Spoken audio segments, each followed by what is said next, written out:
This conference will now be recorded.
Bridge. I'd recommended it to one of my clients that had one of those Okay, should be about ready to get started. energetic disassembly. Okay, we do have a quorum. All members are present. We need to take a quick look at the agenda and see if there's anything we need to modify or add.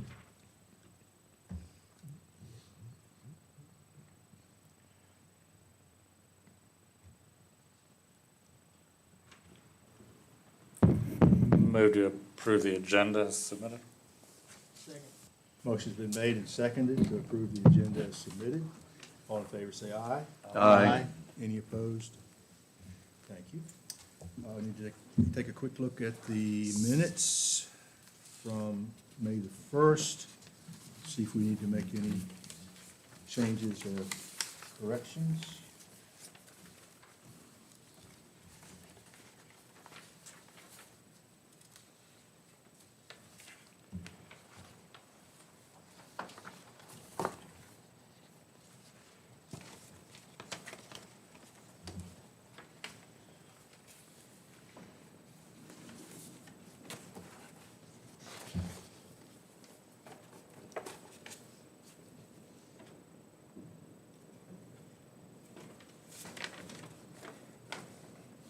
make a motion to approve the minutes as submitted. Second. Motion's been made and seconded. All in favor say aye. Aye. Any opposed? Okay, thank you. All right, we have one case as new business plus some discussion items. The case is Yates Properties of Madison, LC, a site plan application. This is the introduction for that. It's case number SP-05-08-24. Yates Properties of Madison, LC has filed a site plan application for property located at 4956 South Seminole Trail, Madison, Virginia, and further identified by tax map number 55-14. The site location is further described as being located on the west side of Route 29, Seminole Trail, just north of the intersection with Route 662, Shelby Road. The property contains a total of 10.684 acres and is zoned as Industrial Limited, M1. The project, known as Self-Storage of Madison Addition, is proposing to construct a new 12,000 square foot self-storage building and travel aisles. Pursuant to Appendix 1, zoning, Article 9-1-25, storage facilities are a by right use in the M1 zoning district. The total project site area is 8.758 acres. A total of approximately 1.38 acres will be disturbed during construction. Tracy, anything to add or update on that? So thank you, Mr. Chairman. Just to note a couple of things that I included in the memo. The proposed project does comply with the zoning ordinance as far as lot coverage, height, and setback regulations, as you'll see that I did note on there. For the proposed business, they are not proposing any parking because there essentially is no parking for this proposed use. Because typically the customers will go to their site. There really is no general customer parking because they generally are just going to their storage unit. As of just this afternoon, actually just within the latest hour, I did receive comments from VDOT, and I have included them on the screen here. There is one minor change that they would like the VDOT approval box taken off the first page of the site plan. Otherwise, they had no objections, no concerns with the proposed plan as submitted. For the project, there's no proposed water or sewer facilities, and then, of course, the project is still, we're still waiting on DEQ comments. So, Mr. Yates is present, should you have any questions for him, and of course, I'm available if you have any questions for me as well. Okay, thank you. First of all, does anyone have any questions for Tracy? Looks like the worksheet is, checklist is pretty well finished off. Any questions for Tracy? I've got Yes. a comment. I don't know if it's so much of a question, but as I found out, that there's a 30-foot right-of-way from REC that goes to the middle of that. I guess that power line is going to have to be removed. That goes right down the middle of the new building. So, in some little thing that, so apparently back in 1994, the self-storage of Madison had a standard 30-foot wide overhead easement. REC will be asking to relocate that. So there's a power line that runs exactly right down the middle, lengthwise of the building.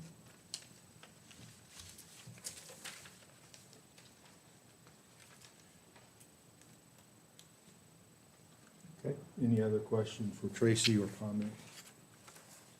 All right, Mr. Yates, if you would like to give us a name and address us. Gentlemen and ladies, thank you for the opportunity to speak. I'm Greg Yates, your neighbor in Culpeper County. I've been coming here to Mr. Elliott Moon since the 1990s when I first bought and built this facility, and each expansion after that. Changed a little bit in business over the years. We now do a lot of climate control, and that's what this building will be a climate control building as we build it. We have had comments back and forth with DEQ for months. If you've ever dealt with DEQ, you can understand that. We're down to 4 little minor comments now. We think we'll have that before the June meeting, but I wouldn't swear to it. But not a problem, just little minor issues. The soil and water conservation service, the gentleman reviewed the wrong plan, or I would have that tonight. He looked at the VDOT plan, not my plan. If you're familiar with the site, you'll notice that VDOT is doing, really changing what was one of the worst intersections in Madison right there, the R-cut. And so when they came to me, a couple of years ago, I guess, about the R-cut, they needed some property and some land from me, and they proposed a second pond, detention pond. And we decided that it was best, my engineer is Marvin Hinchy, we decided it was best just to do enlarge mine, save the state a whole lot of money. So we enlarged the current detention pond that I had built years ago and upgraded, I think recently, just a couple of years ago. So that worked out really well, and we're kind of doing this concurrently with the VDOT project. We had about water qualities, things like that, there's a slight stream going down through the property. So it's worked out really, really well. They've already started the project, I guess most of you all know that. Moved a lot of dirt. Chemung, I think, is the contractor. I know it's a contractor for the project. Great contractor, so I think it'll be a really good project. But I'm real happy to see that intersection get renovated, fixed, because it's a dangerous intersection, it really is.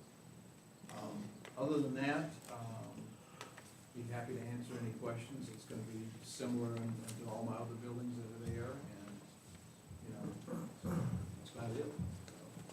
Like I said, I've been doing this for a long, long time, and Mr. Elliott can attest to. Mr. Chairman, I guess I got one question and one comment. I'm sure that the DEQ is not gonna be a problem, being that silt pond has been, a detention pond has been enlarged so big by VDOT. And the other question I got is this the last building you can build, or do you have room for one more? I think this will be my last building. I think to build anything else would be a lot of dirt moving, quite expensive. So I think this will be my last, I'm pretty sure this will be my last expansion. Yes. Okay.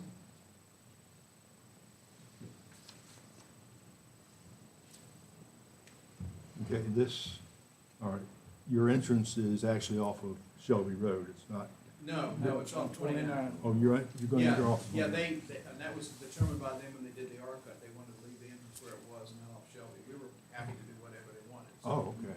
we stuck with that. I think they're lengthening the Mhm. decel lane a little bit. And that's about it, yeah. So that's going to be,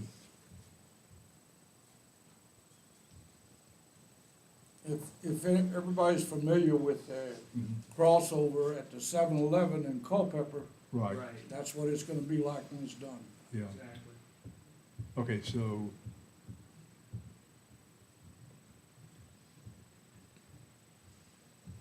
that's right there, that's the new entrance that they're gonna have, okay. And then you're gonna have road that goes over to your new building, and then the other way to get to your existing building? No, we go in by Goods Garage there. We go in by the Blue Ridge Garage, Okay, up the street a okay. little bit. Yeah, it's a Gotcha. 50-foot right-of-way that we share, joint road there. So that's not changing at all. It's the same, just a Okay, little bit better decel, I yeah, they're gonna make that much longer, yeah. think. Right. You maintain security fences all around your property and Yes, sir. security lighting, I've noticed that at night. We do, and we also, it's a key-coded thing, and it shuts down in the middle of the night. We have security cameras, all that good stuff. So people don't have 24/7 access to it? No, they do actually. Not everybody. If a commercial user, we used to have the Washington Post in there, and the commercial users have a special code to go in late at night. Okay. But we prefer to have the facility shut down between 10 PM and 6 AM, but a few of my commercial folks had to go in off hours. Great, thank Now, you. if you're in the thing after 10 AM, 10 You get to PM, spend a night? you can't, no, you can't Okay. get out of it. You can't get in, but you get out of it.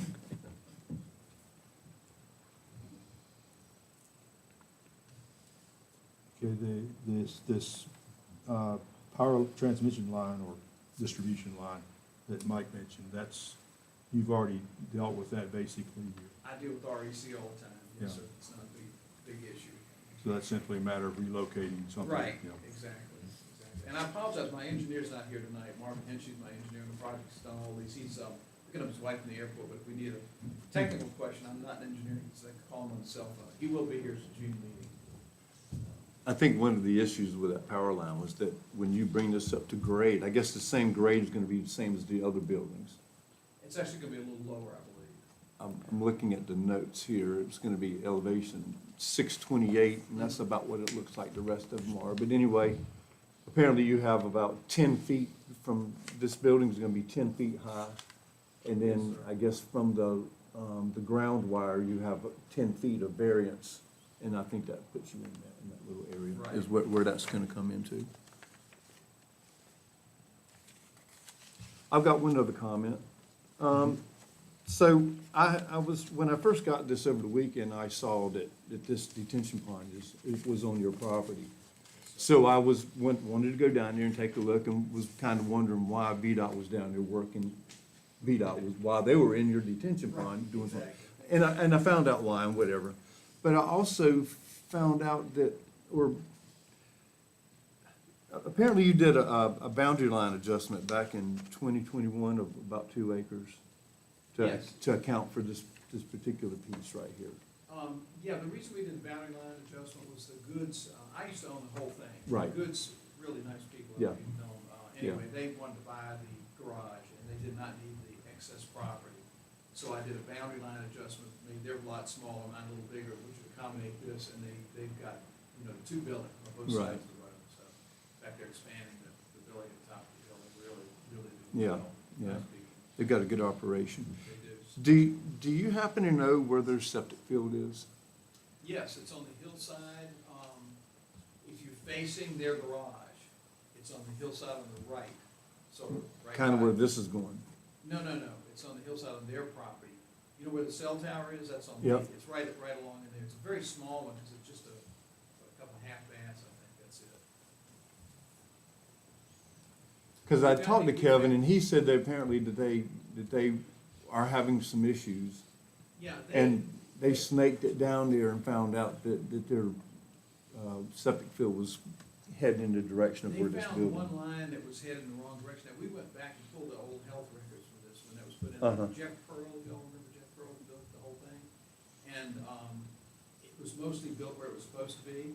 And so where we are now is if we find out that there's a problem, it's not a problem with the drain field at all. I told them I'd absolutely give them permission if they needed to come on me and do additional lines or drain fields. So in fact, they've got some legal paper being drawn up right now with their attorney. But for now, the drain field is fine, it's working fine, they're just a little, I think he's concerned about a reserve in case it would fail. So is his septic field on your property or No, his it's on- property? It's on his property right now. It's on the side, if you face his building, Mhm. it's up there in front of the cell tower. That's where the distribution box is, they found that. Well, the cell tower is actually on your property, correct? Right.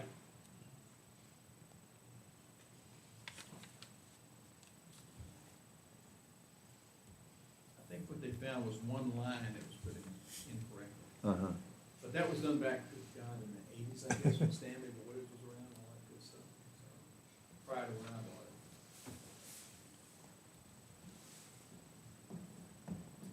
But Kevin knows, if you talk to him, did he tell you that I Yeah. absolutely would give him permission for either reserve or anything, no problem there. So we got a good He reason. gave me the impression that it was, his septic field was over there on your side and about where you were putting your building. I think one line is for sure. One line that kind of goes off, I don't know who built that septic, but you normally don't run lines perpendicular to the hillside, Right. you run them parallel. Sure. And they found a perpendicular line, so I wish I could speak to that, but I wasn't around when they did that.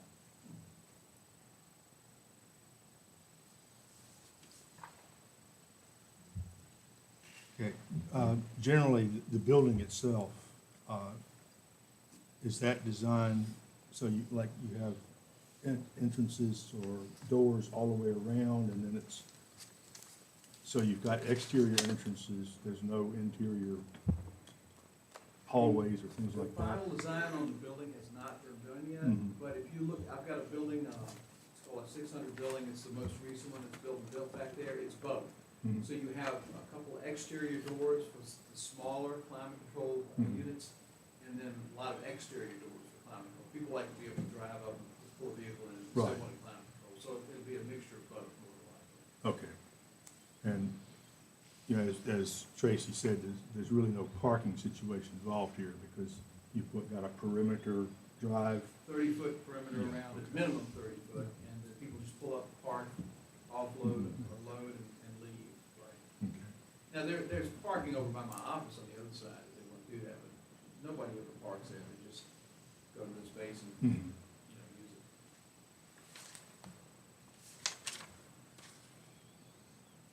it. Okay. Any other questions for Mr. Yates? I do have one. Have you talked to Mr. Dean? He's okay this time?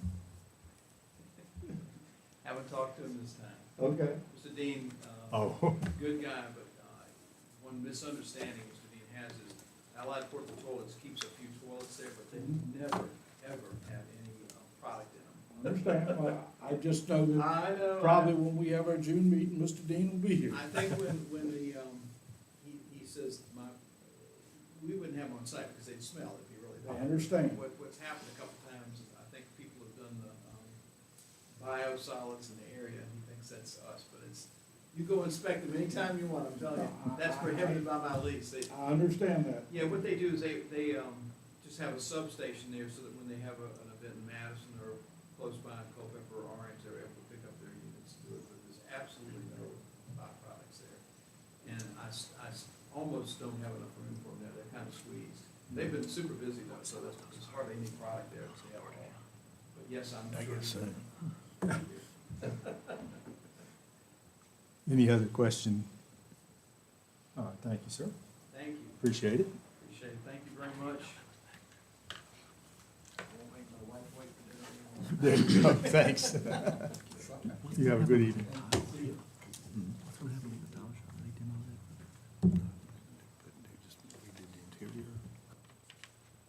Okay, next item, Tracy, do we have someone here to discuss this erosion, sediment, and stormwater regulations, or Me. just you? Okay. Yeah. All right, well, fill us in.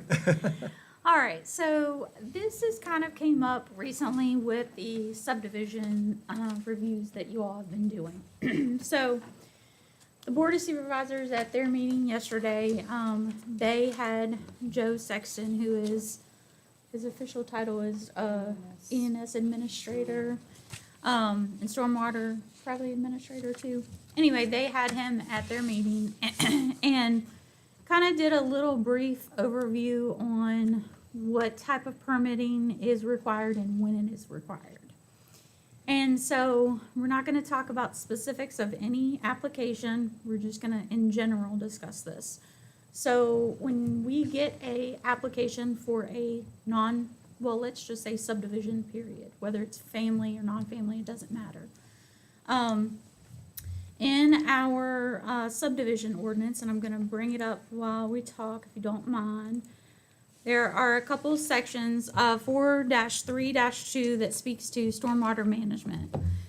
And it does say proper approval of a stormwater management plan as required by the Madison County Water Protection Ordinance, which should be stormwater, shall be a condition of approval of every subdivision plat.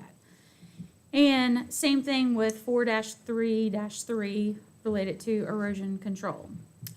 So the issue, part of the issue with this is when we are seeing subdivisions, sometimes the developer doesn't necessarily intend to go and plan to put in, once they get the stamp of approval from the board, they don't immediately plan to develop these lots. They may bring the proposal to the county approves it, and then they may have intentions to sell. They may not have intentions to put the roads in, put the entrances in, and all that.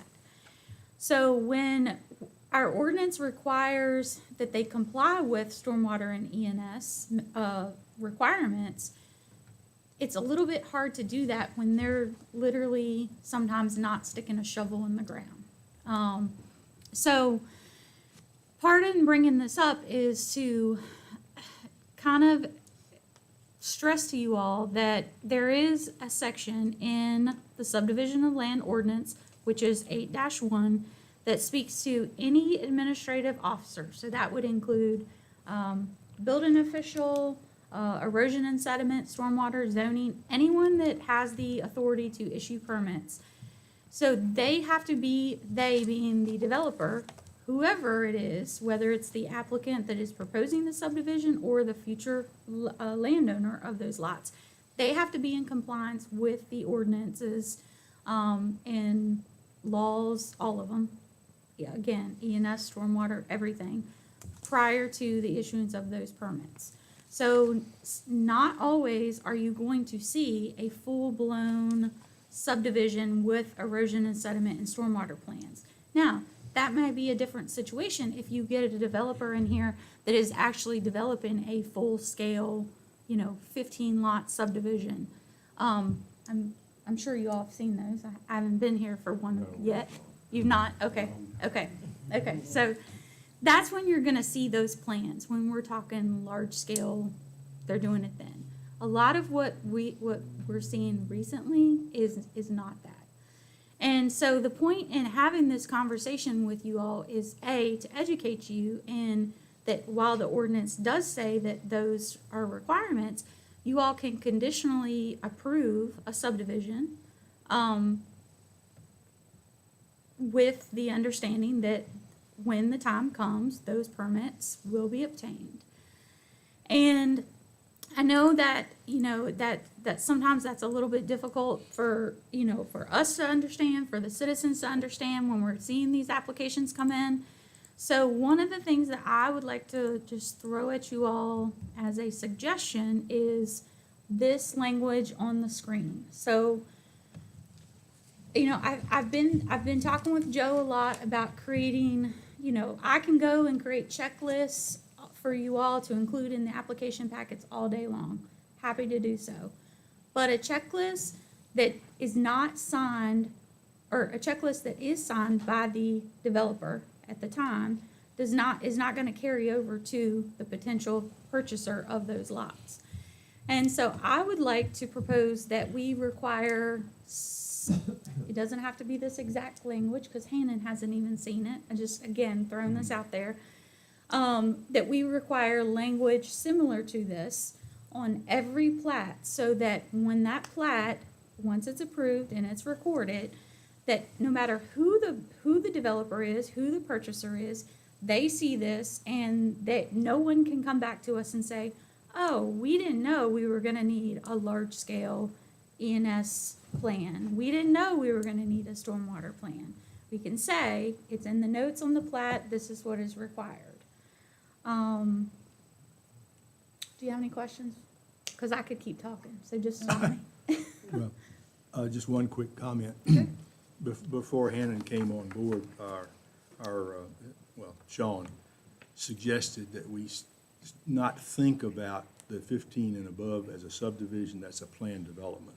Right. So we want to, that's probably something that we'll want to look at in our future corrections in our Subdivision ordinances. Gotcha.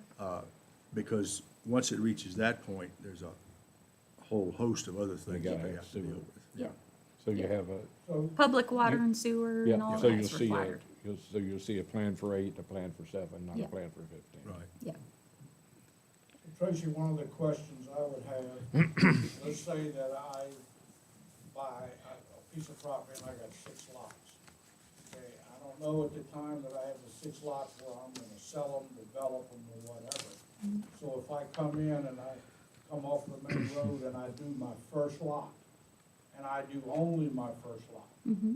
then I don't have to, as long as I'm not creating more than an acre in disturbance, I don't have to have anything done in order to be able to meet what y'all require, is that correct? Correct. If you were building a dwelling, an agreement in lieu of would be required, but stormwater would not be required unless you disturbed over an acre of land.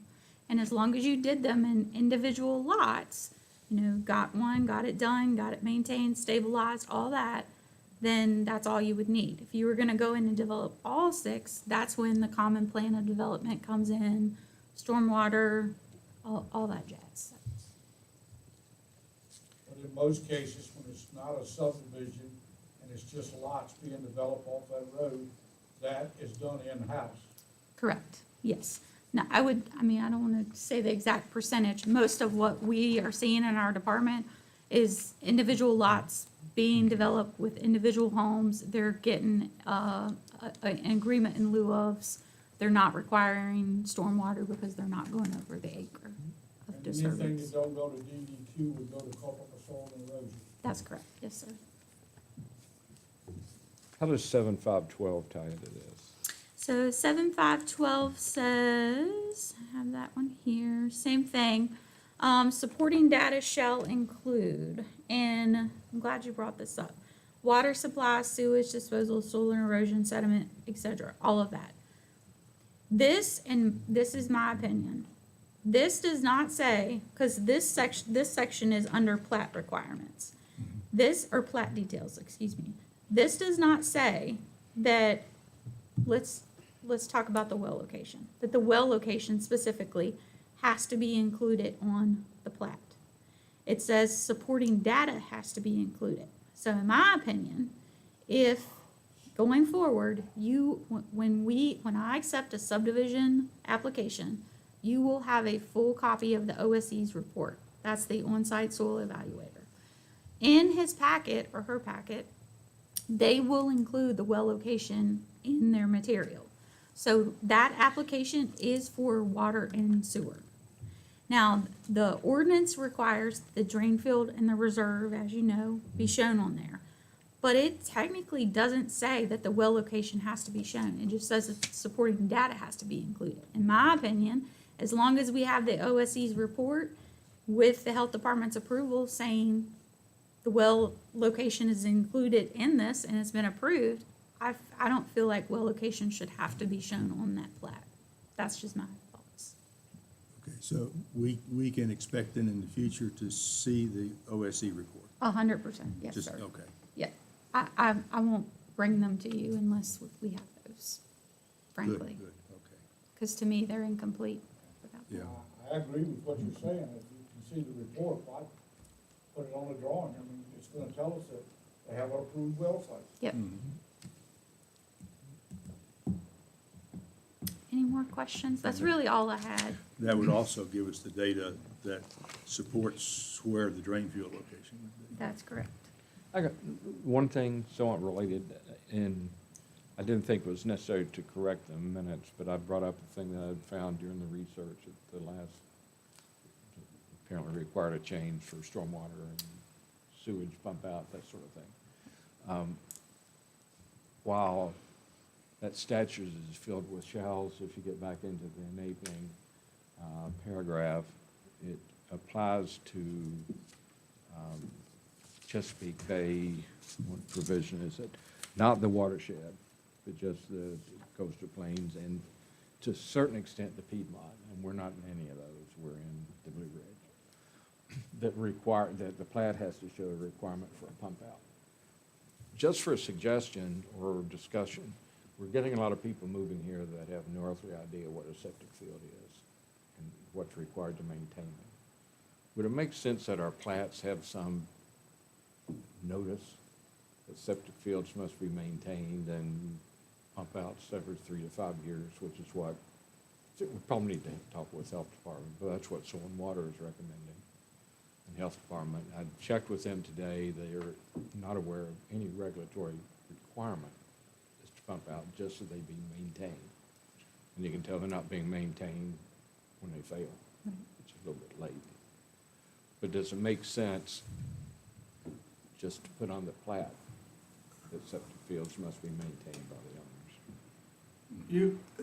You get ready to open a can of worms, Jim, you can't put the lid back on. Ms. Jones lives up here at Etland somewhere, and she lives by herself and has for 20 years. And what a little bit of stuff goes in her drain field is nothing. Well, that's why I said And so you're maintained, telling not her, 3 to well, I want 5. you to pump it every 3 to 5 years, That's not what I said, Pete. I said it must be maintained. but What is that? maintained is pumping it. How can you maintain it without pumping it? I'm trying to understand the same, what you're trying to say is maintained. What exactly are you trying to say is maintained? You can ask the health department that, which I just did, and I explained it. They won't tell you. They say, Well, I'm asking you what you're trying to say. they suggest 3 to, well, before it fails. If you've got a lot of people living in the house, and it's a 3-bedroom house, you got 2 baths, and you got people there constantly, well, your good judgment tells you you need to pump that thing more often than 7 But it's years. gonna tell you But when for you Miss need to. Jones up there, she's not gonna know. So, And wait, probably- I'm- Runs out and it on may- top of the ground and you got a big old wet spot and grass is growing this high, you're gonna know you got a problem. You got it that right. And you got a problem if you got straight pipes up there in Etland too, but. That's something we can't do anything about, it's been there forever. Yeah, this falls into, one of our previous members would occasionally say this should be just common sense, and it's good judgment's the same category.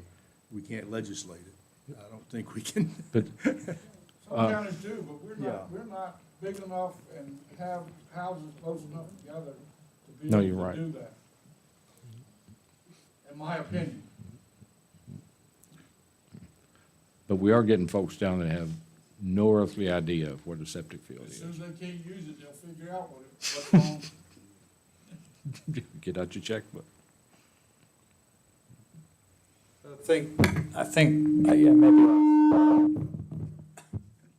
I'm missing something too, but it just seems like you're just saying it would be mentioned in there. There wouldn't be any enforcement, it would be vague, the defines of that would be somewhat unknown, but when somebody comes down here and they're going through their paperwork and they see, I gotta maintain a drain field, What's that mean? maybe it triggers something in them that they would not have thought about otherwise, which is, Yeah.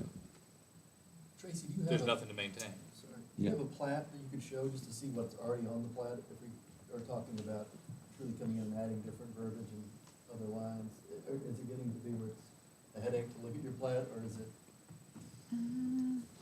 I've never seen a I'm a plat little with it on. skeptical about I've never bringing up seen- an You don't wanna do individual that. plat, yeah. I've never seen a plat with it on it, not in the county. I would only bring one up that's long since been approved. Um, You don't have to if it's impossible, but. Alternatively, it seems to me, it sounds like it might be a good idea with some of the people maybe coming in, but they get some kind of a permit or permission, or at least something that says, okay, you can do your drain field here The way, from the health department. the way that's done, if you have an alternative system, and when you put it in, you get a paper from the health department, and you have to have an engineer inspect that and turn that paperwork into the health department every so many years in an alternative system. Alternative, every 6 months, it has to be reported to Tracy. Okay, so they already deal with alternatives. That's right. So maybe Yeah. they can, maybe we could simply add, if the health department can simply add another statement like that, that says, you need to maintain your drain field. I mean, that's in their purview anyway, really, not so much in ours. I wonder, So I gotta ask. Is that legal? What's the motivation behind this? I guess where I'm a little bit lost in the beginning of all this and trying to figure out what's motivating these statements. well, let's say, for example, that we have a subdivision where the soil scientist says, okay, this land will perk, and you can have a 4-bedroom drain field here. And we know that it's on a 28-degree slope on rock. Those drain fields are not likely to last, because there's just nothing there. No, but if I hire you, Steve, and you design a drain field for me, and we put it in, you put your stamp on it, you're in a lot of trouble with me if that don't work. You putting your stamp on it saying this works. Yeah, after And the it's fact. not up to us in our judgment to say, we Right. don't think this works. Yeah. We're trying to find a way around that. At least I think maybe that's Yeah. kind of where you were coming from. I mean, there are places that are not appropriate, I would say, for drain fields. Who's gonna determine that? Right, That's why supposed, we have soil scientists. right, That's who supposed to be, determines yeah, that, yeah. in my opinion. I mean, yeah, I don't, I'm like what Pete just said. Yeah. That's not for us, in my opinion, to decide what slope it is, I don't care what slope it is. If the soil scientist says that he's gonna put his stamp on it, that's where that stays. And not, in my opinion, up to this board to make that decision. So, if you don't mind, I want to interject one thing, since you mentioned slope. Yesterday at the board meeting, they did, request that the planning commission, look at possibly adding, slope language, or looking into what that would look like, for slopes greater than 25%. So I'm happy to, pull from some other surrounding localities and bring back some language for you. But that was a direction from the board as of yesterday. So Tracy, I guess the first thing we'd have to do is ask Hannah what the state code says. Can we override the state code? I don't think that's gonna be addressed in state code, as far as No, slow. the slope. Yeah. Yeah, I mean, I'm pretty sure Albemarle, for example, it runs in my mind that they won't allow a building without some kind of special, Special use circumstances. permit, that's- on greater than 15 degrees or 15%. I don't know which one it is, but I know I know someone who has a lot where he's got, you know, a quarter of an acre he can build on, and the other 5 acres, oh, you can't do it because it's a slope there. yeah, Is I that not think gonna it be is- something that's gonna be in the building code? It's not That's addressed in the not, building. that, code. so we're not looking in the building code for. So No, what's it- it's a zoning ordinance So why would- regulation. You think it would be a zoning code, not a building code? It definitely is a zoning ordinance regulation. Mhm. Yeah. So what is the code for, does the state have a code for what you can do for a drain field? I'm sure the Virginia Department of Health Administrative Code does, yes, but I don't know what those regs are. And forgive me, but I think, my opinion is, that's up to the health department. Yeah. I don't think we should be, let's put it like this, I don't wanna have the burden of health department regs on my shoulders, and I'm not experiencing that. I agree with what you're saying, but where I'm going with this is, if the health department says you can put a drain field on a 45% slope, okay, are we okay legally wise to say you can't put a house there? And I think their number, don't quote me on this, but from recent conversations, I think theirs is 50. Because we're getting ready to see one that's pretty up there. It's close to 50. So if this drain field can be approved at that, do we, and I guess it's a Hannon question, do we have a legal right to say the house can? I'm not sure about the septic system. That might be one of those areas where it's solely in the hands of EDH, but I can look into it. I don't know the answer for that one. I know for steep slopes, I'm looking at Loudon, for example. Loudon's got regulations on 15 to 25%, and then they call it environmentally critical slopes of greater than 25%. So I'm sure Loudon's been challenged on this, if any place has, but I can look into it. I'm just asking the question. Yeah, sure. The board's request yesterday in direction to the planning commission was not specifically to address the drain field component. It was more based on the pending case, as an example, that is right in front of us, talking about slopes over greater than 25% and whether or not they need additional scrutiny. The comment has come out about Albemarle, now Hannon's found Loudon. I'm sure there's other localities that have things of that nature. I think that the board was asking, give us your feedback, give us some options on what we can do. There are areas that probably are already built on, but probably shouldn't be. But some of those areas that are greater than that 25% gradient, maybe they do need a little bit additional scrutiny placed on them. I do think, though, that as we all know, there are houses built on the side of cliffs, and there's ways to do things. We just have to, that has come up, so see what happens. Well, that's kind of where I would be at. Is Not what health is our- What are department. we really looking for here? I think- I understand that this doesn't seem right, but what is it that doesn't seem right about? I think it's going and looking at some of these other ordinances from other localities and seeing how they are handling similar situations. Because there's obvious contention in the community, based on that kind of topography. I personally think the free market kind of takes care of such things, but that's just. Because it's gonna cost more to build on Absolutely. that. I mean, are we scared it's just gonna run off down the cliff? I mean, one lady was, they had to remind her, but Yeah. she was. The Yeah. one that I will agree with Tracy in every way, septic's health department. Do we really want to get involved in something that's just absolutely ridiculous? I think the stamp by a certified engineer, and that is what the health department is referring to at this point. There's any kind of expansion or additions on houses or anything new, that's what they're going to ask you for. Why would we not just keep going down that path? Clay, are some of these more safety, or is it more the aesthetics, so we don't have the mountain disappearing like green? Both.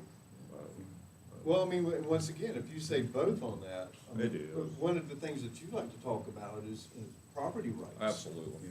So, I mean, if the man's got 3 acres, I mean, and the neighbor don't wanna look at it, how do we tell him that you can't do that? No question. I think I've addressed that in my comments at the last meeting. Additional I agree with you in every sense. I agree with you in every sense. Where we could probably start on there is figure out a number that we feel like we're comfortable with, and then put some kind of engineering design in there that they must bring forward, as far as the runoff and the water and everything else. You gotta figure out the Move forward issues like that. first though, right? The issues are, is it erosion, is it, what are all the issues of We- building on that slope? We come up with a list of issues, and that'd be engineered design. Yeah, If you that's- get greater than A a certain standard, point. a standard of over whatever percentage.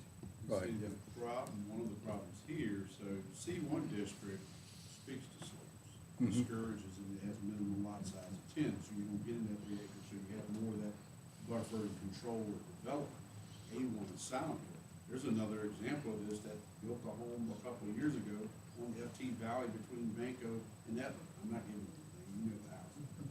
But even then, that was a single-family home. When it came time to pull the building permits, they had Hinchy and Baines who had designed stormwater control to make that work.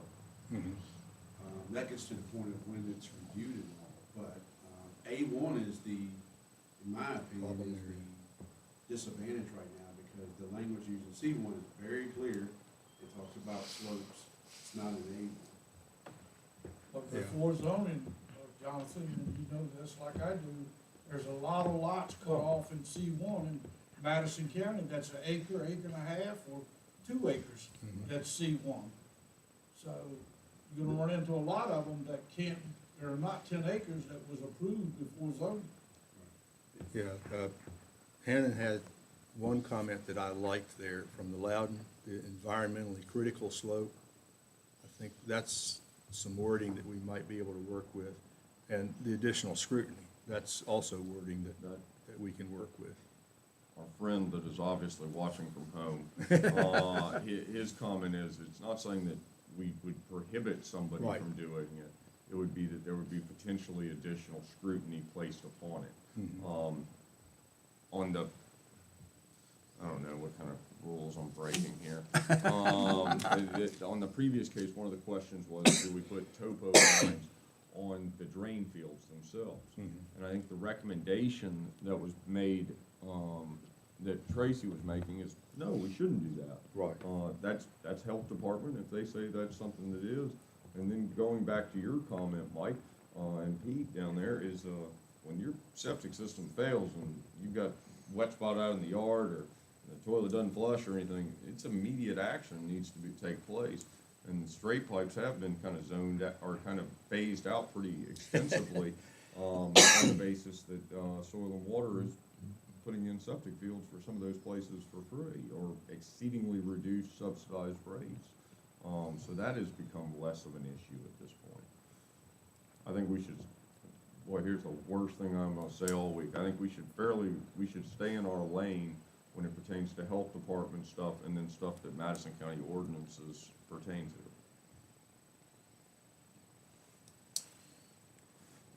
Yeah, I mean, it might be helpful for us to see that soil report, but I'm not sure. Once we get VDH approval, that ends it as far as we are concerned. Yeah, I mean, my comment in even providing it to you all going forward is going to be, here it is, and here's the letter of approval stamped by them, being the health department. But if there's any questions, concerns with the report, you need to go to the health department. I don't feel like that's really appropriate, frankly, for me to be questioning their authority. I think that's the reason that the Well, ordinance is written especially the way when it we're is. trying to have good working relationships Right, yeah. with these agencies, so. I mean, that's the same as with VDOT. I mean, once we have a letter from VDOT, we don't go questioning, do you really mean to put a turn in there? That's their business. Once we have their approval, that's it. Since we kind of started talking about subdivisions, does terrain or topography have any impact on subdivisions in other counties? Or would you say someone wants to develop a mountain and put 15 lots around it? Are we gonna allow them to subdivide, or? I mean, I think the only way you control that, if you want to, is through slope regulation. Otherwise, no.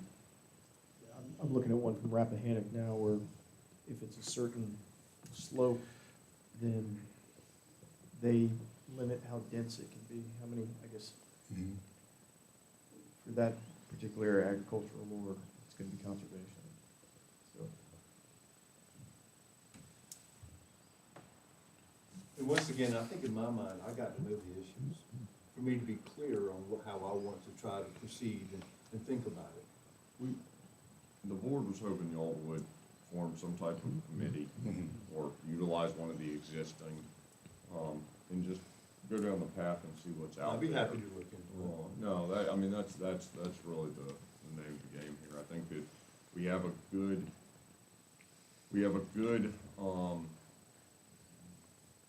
good ordinance in place pertaining to subdivision of land. And then we know about, with most slopes, not the most previous one, because it is A1, a lot of those areas are in C1, and that limits it even more. And anybody with any kind of brain understands that Madison County, we've got a lot of area.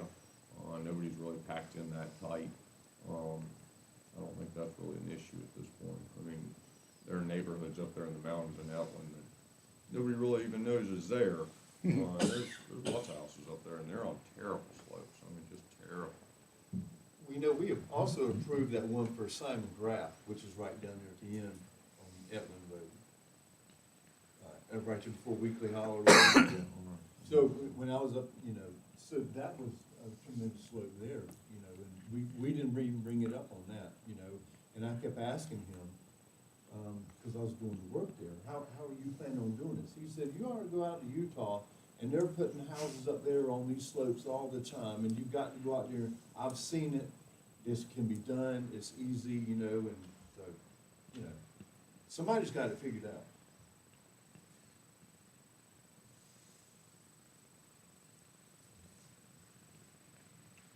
Okay, so we will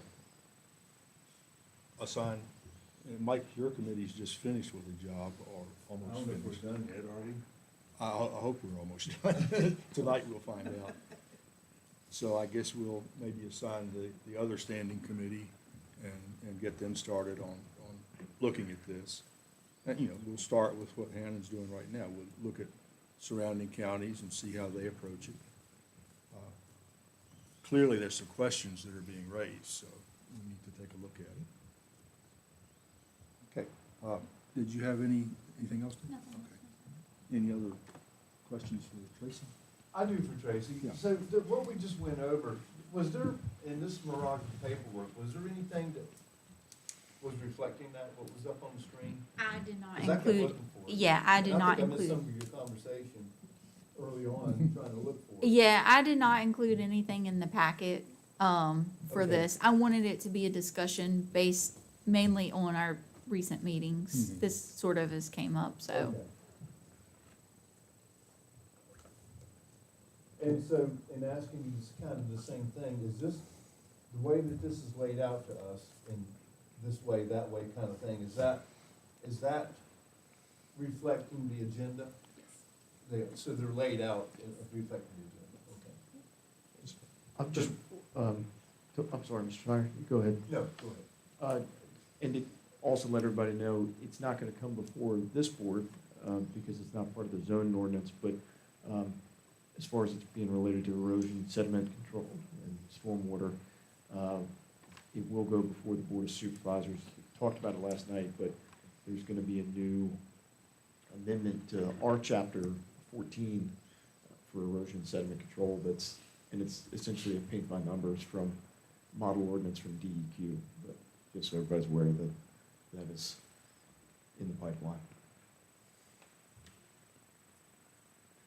But essentially, Tracy's recommended language is just putting words to something that should be very obvious to everyone.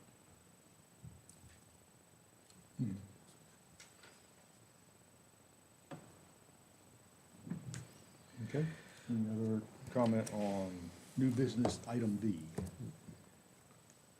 All right, if not, we've had several recommendations to take a look at our planning commission bylaws.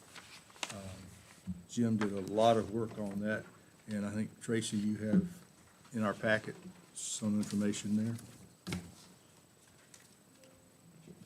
Yep, Jim did most of the work on that, so if you have any questions, I'm here, of course, but I did have a few specific things, but yeah, most of it is Jim, so if you have any questions, Jim, I might need your help. All righty. I appreciate all the work you did on that.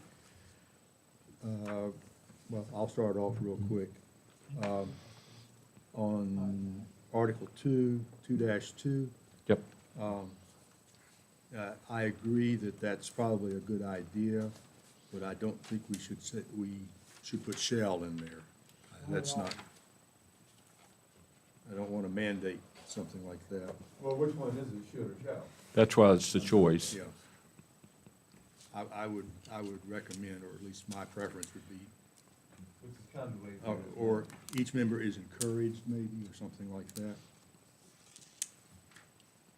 I think probably if we made it a mandate, it would be even harder to find planning commission members. I think you're right. And also, anytime you're using shall, Yeah. and you wonder what the consequence is when it's not complied with, that would be a whole nother discussion for us to go on to. Go down to the local jail, and they'll tell you. You're right, yeah. You held in contempt until you finished. I like the words you have, Stephen. Is encouraged to, Okay. so you say each member is encouraged to complete? And it does sound like a good idea. Yeah. Okay, any other discussion on that one, or is encouraged to, sounds like it should work. I like it. I got a dumb question. Is VCU the only place that's offering it? Sir? Okay. Is VCU, Yeah. from your experience, It used to be Corn College over in Blacksburg, but they don't do it now. Did I say that? gee, I thought it was Cal College. That's North Carolina When I- State. Oh, okay, I'm sorry. When I went there, it was Cal College. It's so. all right. Okay. Yeah. Okay.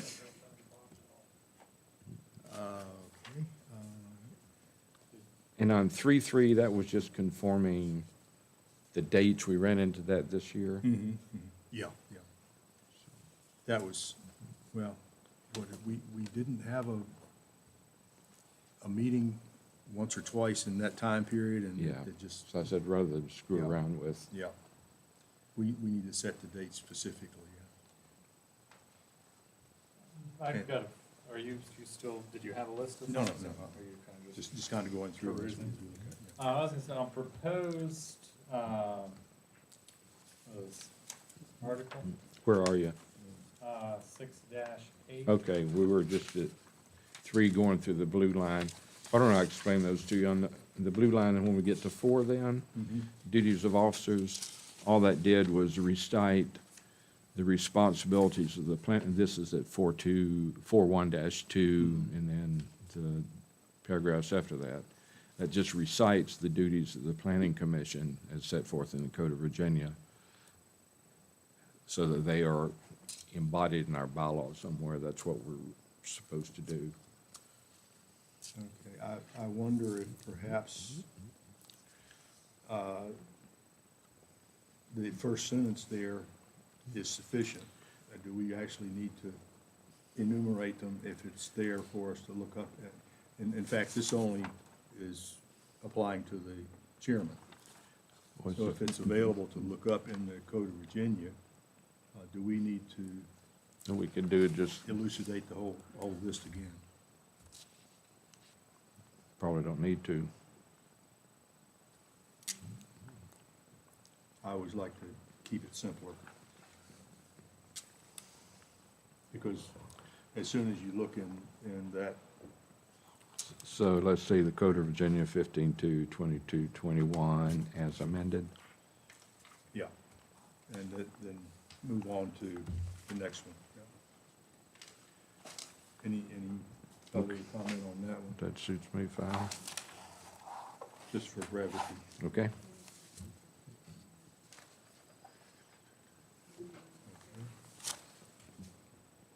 It looks bad enough as it is.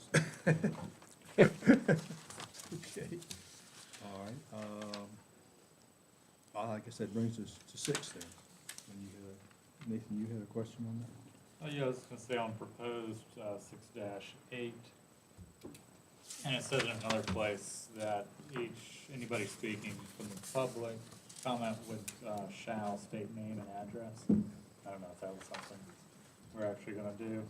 Most people don't say their We address. try to get them to do that. Yeah. Usually we're lucky to get them to say their name, but Well, sometimes they'll say they're from Maroda or. some people will volunteer. I was Yeah. gonna say, if we're not gonna require it, we'll just take it out of there. Or we should require it. One or the other. That would be up for I the think we chairman. should, because that way, otherwise we don't know that they are, Yeah, it's for the Representing. recording, yeah. You want to say area or area of Madison? well, addresses, I'm in. yeah. We are a governing body, that work for the people.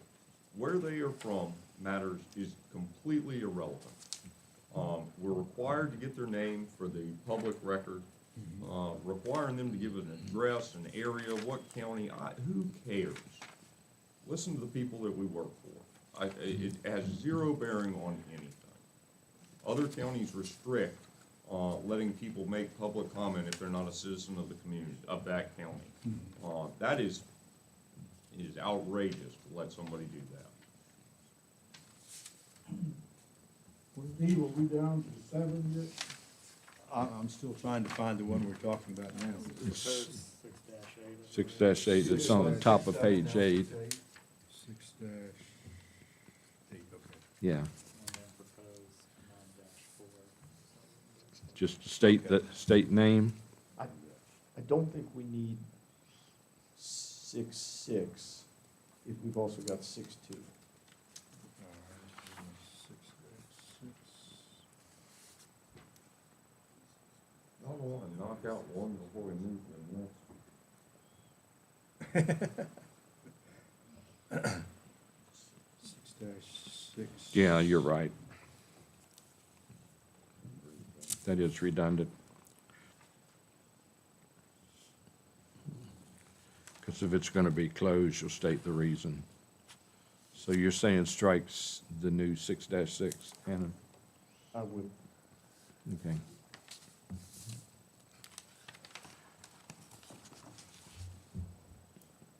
And so then we're back up to the new 6-8, and Steve, you're saying we should have, just ask to state State name, Should be asked to state their name or, and a record shall be kept. yeah, I guess. Okay, good. And since they're recorded, that's the record, I guess. 6-6, which one's? That was on page 8. That's where we struck everything except the name. I was referring to the previous one, 6-6. Okay, what we did That was there, redundant. we struck this because it's encompassed up Ah, here. okay. Okay?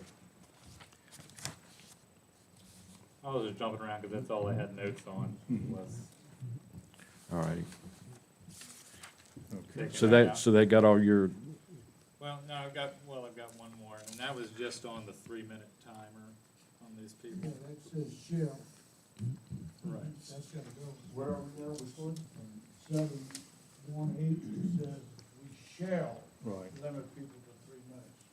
We don't do that, so we can't put that in there. And And- again, like, I mean, we wanna do that, but we don't do that. well, if we're gonna do it, and if not, then we can't put it in there. Well, And I wouldn't put shall.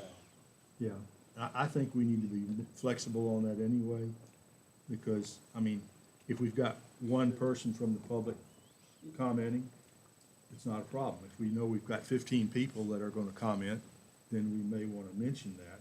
But again, it's just asking them to be, as a courtesy, keep their. And it leaves that wiggle room. why don't you do it as, because I've got elsewhere in here where the chair is responsible Mhm. for meeting. All right, in 7-4, during public comment, comments may be limited to 3, or may be limited. You can always leave it as discretion of the chair. At the discretion of the chair, Leave yeah. the board bylaws, that way, the reason it's on the face, because some people are gonna try to wear you out. I mean, I know Yeah. this is recorded, I'm Yeah. just gonna say, it. I mean, you wanna hear public comment, freedom of speech, but if 5 members of the family are saying the same thing, and he's speaking for 15 minutes, what are we doing? That So- would be my only Yep. reservation. And there's some discretion in there. Okay, so the public may be limited at the discretion of the chair.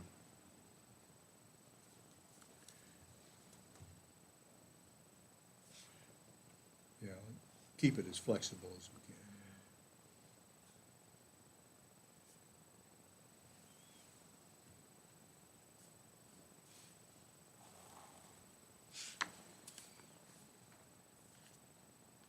Yeah, and, Yeah. you know, if we've got 1 or 2 people and they have a lot they want to say, I mean, that's what we're here. to Yeah, but listen. we've had a number of people here that went Yeah. into Well, I'd to also- children's songs, Yes, repeat yeah. it 3 times to build a false sense of security. Yeah. yeah. I'd also say this, is in that discretion, I think you do want to be uniform in the application of it. Like, let's say, you know it's going to be something super controversial, and there's going to be lots of that. I think you would be announcing that at the beginning of the meeting, that that's how it's going to be for everybody, Yeah, as opposed to, yeah, when I talk about, there will be public comment following the discussion from the applicant and stuff like that. Right. And since it looks like there's going to be a lot of public comment, you would ask for courtesy Right. of 3 minutes, yeah. So on 7-4, the thing, during public comment, comments may be limited in time per person at the discretion of the chair. Or at the, okay. May I ask a question? Mhm. So is it our policy, or you all's policy, that you allow, citizen comment during your work sessions? Mhm. I'm sorry, what was that?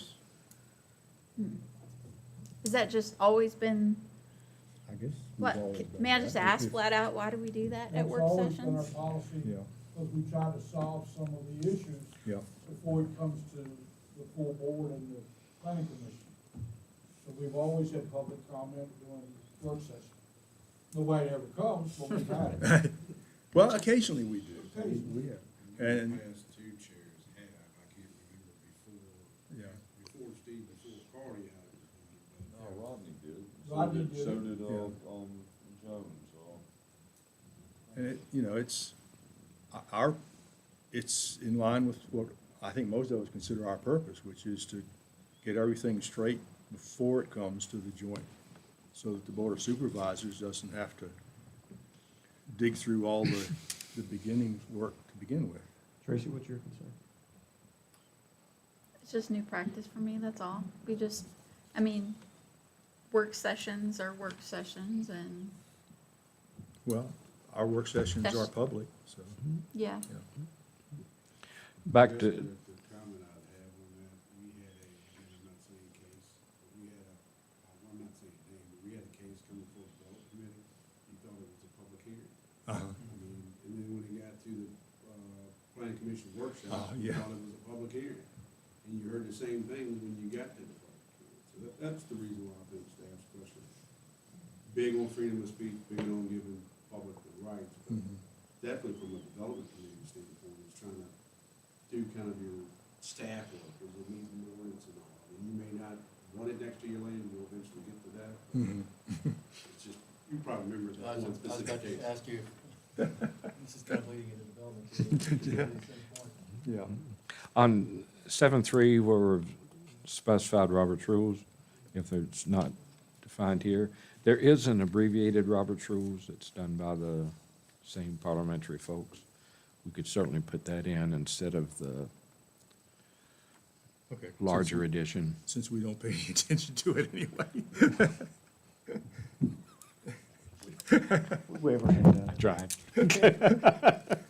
Thanks for trying, thanks for trying. This is actually one that I was gonna suggest, but he beat me to it, which is not to be, bound by Robert's rules, but to allow some flexibility with it. And the abbreviated volume is 150, it's almost Robert's Rules for Dummies. It's really pretty good. And I did notice that a lot of other, for what it's worth, a lot of other planning commissions do use the abbreviated version. So many changes to abbreviated, With the, Robert's Rules of Orders abbreviated. Of the abbreviated, I'll get the correct title. okay. Okay. Robert's Rules of Orders, but the chair shall be ultimately responsible, so you're, So we'll do it our way anyway. yeah, and if you ever have a parliamentarian, his role is or his or her Right. role is advisory, not, Okay. okay. That's good. Thanks, Hannah.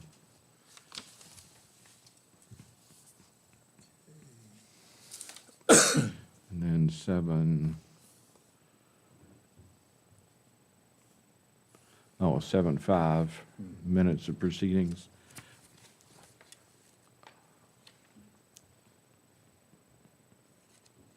All right, does the, Virginia Public Record Act and FOIA and open meetings requires minutes of committees and subcommittees, written minutes, Yep. not, well, they require not the sub- videotapes, yeah. they said- And there are no minutes whatsoever, for example, on the actions of the solar subcommittee. There's a Right, lot our- discussed in the subcommittee, and Yeah, there's our nothing standing there. committees have typically submitted a report, but I don't think that we've required them to keep minutes before. Not that I'm aware of. I think if it's a three-person committee, it's not required to keep minutes. If it's a subcommittee, it's not If it's a required. subcommittee, but I can double check that. Okay. Yeah, and I'll double check that too. Let's do it. Wouldn't just the recordings suffice? No, Until they don't. Until staff member put together the minutes and it be approved by the body. No, recordings are specifically addressed in the FOIA as not constituting minutes. But you're saying. I'm it's a saying that if you stopgap? had, normally the recording device that we have, that only, and that only like 2 people can operate and forever. If we use that, the subcommittee uses that, and that would not put the burden on the basically volunteers, which we appreciate. But we turn it over to staff and have staff work off of the recording of that. Wouldn't that work? And then have the board adopt those? Yes, I mean, that would Yeah. be a way to keep. Well, minutes. to have it do a transcript? Yeah, well, that's Basically. what we do in our I mean, that's electoral what- board. That's what Yeah. Kim Turner's doing for us now. She sits there and listens to it and puts together minutes for us, then we approve the dang thing. Y'all are doing the exact same thing. And Yep. Janet, are you doing them? That's exciting. Yeah. Good for you. But, I mean, that's the way to work around this, just get a reporting, let's Okay. move on with it. I'm gonna be honest, 'cause I saw this and I said, oh, crap. Like, who's that gonna fall on? For the subcommittee part, right? And, but we just started using an AI program, I think it's $50 a year for our leadership team meetings at my work. Those have gotten much better. The quality Yeah, they're a lot better. is insane. Yeah, well, there you go. I mean, it knocked my socks off. So, Does that work with a recording or? you can load yes, you can load a file in and have it do it from that, or you can just have it record The proceedings of the meeting. Oh. Just- It is unbelievable. Yeah, and that's what ours does. It Like an just, app on the phone? yeah. Okay. And it produces, you're limited as to time for the freebie versions. Going back to Yeah, you got like 7 days. Yeah. 7.4, are we gonna take out that sentence about the 3 minutes, because it's already addressed Yep, it's before? done. Okay. And then that's, during public comment, comments may be limited in time per person at the discretion of the chair.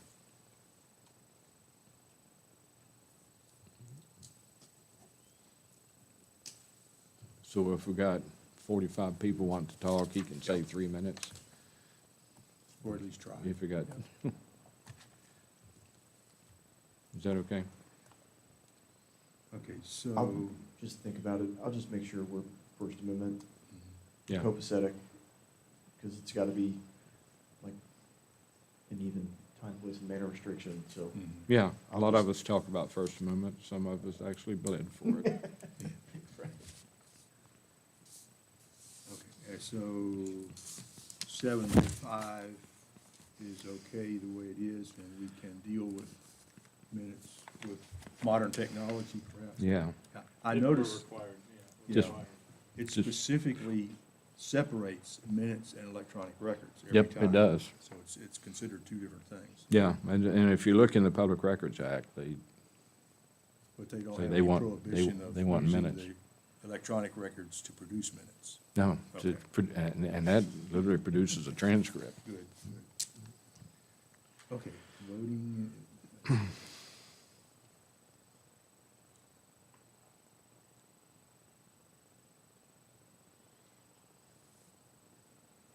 It is, I mean, this is all in blue. Is all this new or is it? That was all new.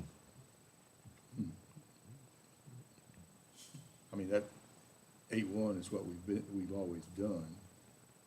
Yeah, we just didn't have it in our It's- bylaws yeah, as to, Okay.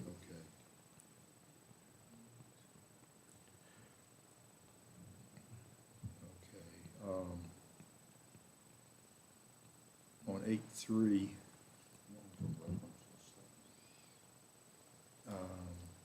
We don't have to reference the second in any way, Hannah.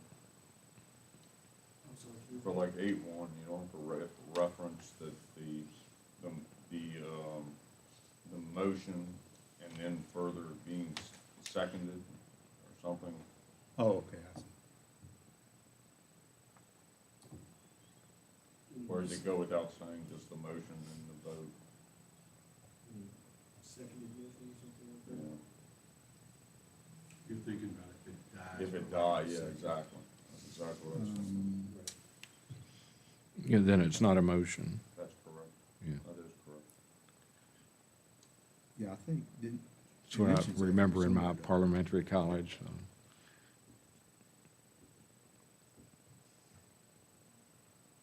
When I was running around with my collar on backwards, that really got me geared to go to parliamentary school.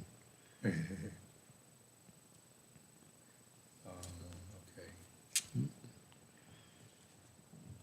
All right, general voice vote, that's typically what we do. Yeah. And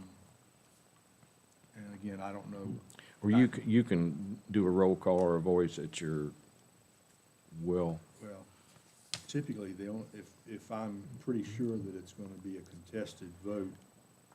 Yeah, that's what you've then done I in ask the, for show of hands, Yeah. but is that sufficient, or? I think it's sufficient. If anybody wants to raise the issue for a recorded vote, then, Anybody and that's, prefer to have your individual roll call vote or just raise hands? Way to go, it's fine, as long as it's recorded in the minutes. Yeah, that's, yeah. or by show of hands. Yeah. I mean, with only 7 of us, that's not difficult to do.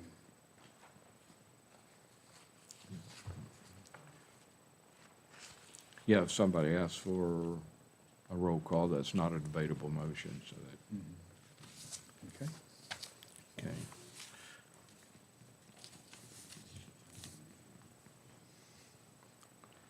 And the next two are there by and large for discussion. That's conflicts of interest and ex parte communications. These were come up and dealt with quite a bit in the planning commissioners' coursework. I tried to keep them complete and yet somewhat simple.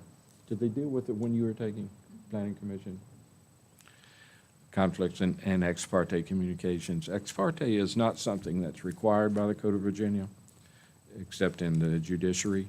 It's something that's tried to been incorporated in the law for some time. I think I'd attached, and it's probably in there, a fairly good overview of the issue. It was done by an ad hoc ex parte committee back in the 90s, 96.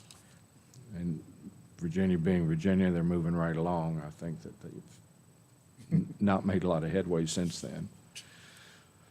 And all ex parte does is ensures the member of this body does not enter into private conversations with applicants.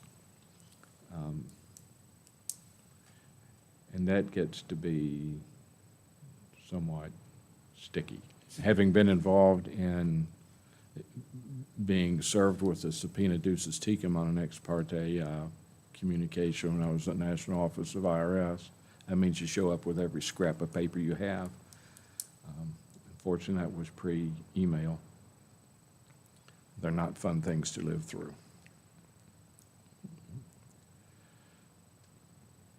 And you think this is applicable for us? Any public body, I think. If we're making deliberations. And the good thing about us is that our role is strictly advisory. We make no decisions. And actually, from within the standpoint of the confines of the zoning laws as I understand them, we advise the Board of Supervisors. The Board of Supervisors then takes our advisement under consideration. But the Board of Supervisors is also bound by the same zoning ordinance that we're bound by. The only body within Madison County that can rule outside the zoning ordinance is the Board of Zoning Appeals. We certainly don't have it, and the Board of Supervisors doesn't have the authority to provide for a variance in the zoning. That's only done by the Board of Zoning Appeals. That's my understanding. That's correct. Does this mean, well, let's take an example that happens fairly frequently. Let's say that we have a case that we've had at a workshop, and I go talk to the surveyor who has done the subdivision plat. Or go down to the courthouse and, like Pete does sometimes, and check the actual land records. No, I don't think that's ex parte. I think only if you're dealing with the applicant. It's strictly an applicant. Is that your or- understanding, Hannon? Well, I don't know, it becomes interesting when you talk about the surveyor, because now that person's sort of an agent. Because he's working for the applicant. for that. Yeah. So, and then the other one that occurs to me is, all right, what if you've got a super angry immediate neighbor that's opposed to it? Is that an ex parte communication when they're not a party to it? I'm not sure it is, I don't think it is, but I don't think, that's the one sentence I have in here, that if we do not divulge any information that's not already in the public domain, then we haven't had an ex parte communication, really. Okay, so we can solicit information from other people as long as we don't divulge something that's, yeah. See, this is a real ball of Are you wax. saying that, like, that any of us cannot go and talk to the applicant prior to a meeting? Is that, no, Yeah. is that what we're Is that- talking, is is that that what where this we're at says? here? That's what this is. Yeah, that's terrible. Oh, that's the most foolishness I've ever heard. I mean, that's the whole, I mean, good Lord, we've been doing that for years. I mean, everybody and their brother talks to applicants and tries to understand the cases, goes out there and looks at the property. And as far as neighbors complaining, I may get 8 or 10 calls on the case and say, I'm a neighbor. Yeah. Can I deal with that neighbor? I'm not dealing with the applicant. Is I don't know, this here, and I understand what Jim is saying here, but as long as the planning commission existed, we know what our limitations are. I think this is really putting tough on us to, a lot of us like to do our homework and talk to all these people. Are we Yeah. doing the wrong thing? I mean, Is to it do our, illegal to do this, Hammond, or to talk to these people? Well, I mean, I think the answer is no, it's not illegal, There you right? go. So this would be, in effect, making it illegal, right?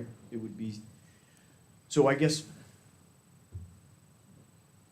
when I think of ex parte, it's super important in litigation, right? Like, you can't go back, one attorney or party can't go back in chambers and talk to the judge without the other side being there, because the worry is that that's gonna influence a judge's decision. And so it's totally verboten, right? That rule doesn't automatically exist in this circumstance. This would be a self-imposed rule if you thought it was necessary to avoid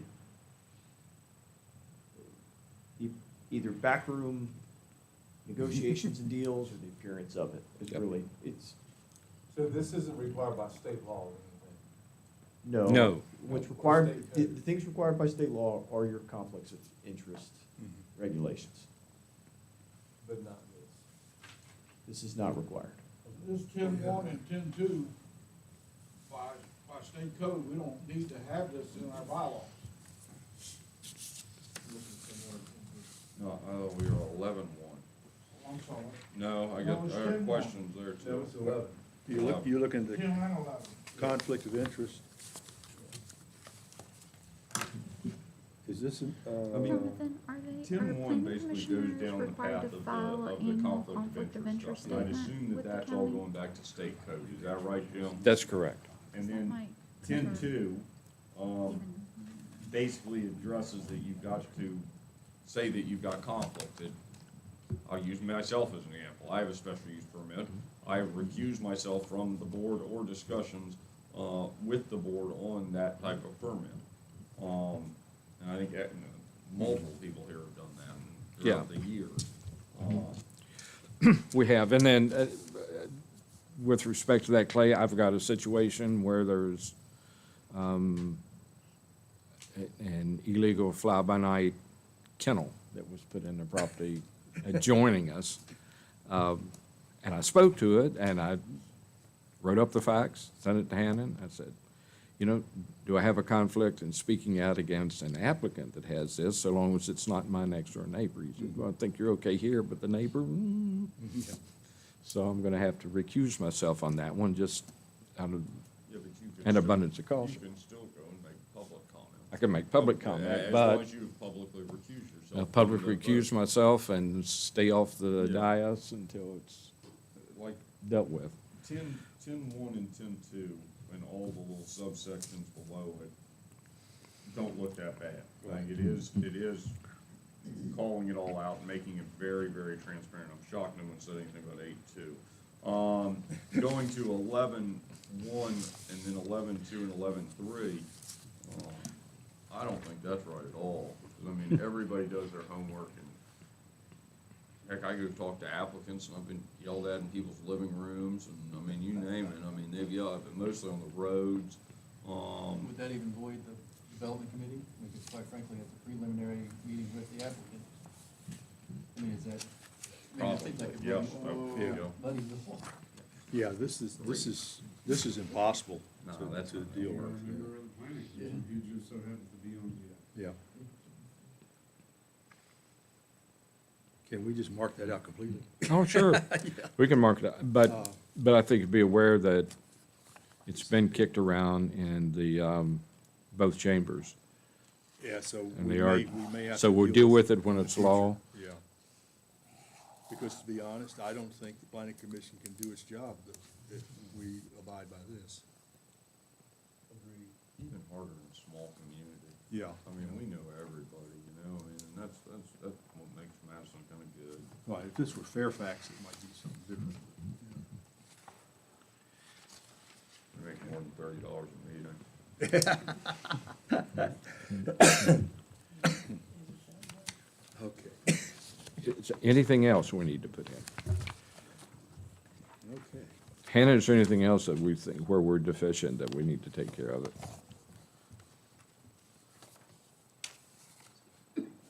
Is there anything, I'm sorry, is there anything, no, I'm sorry, I was answering her question, I interrupted. Yeah.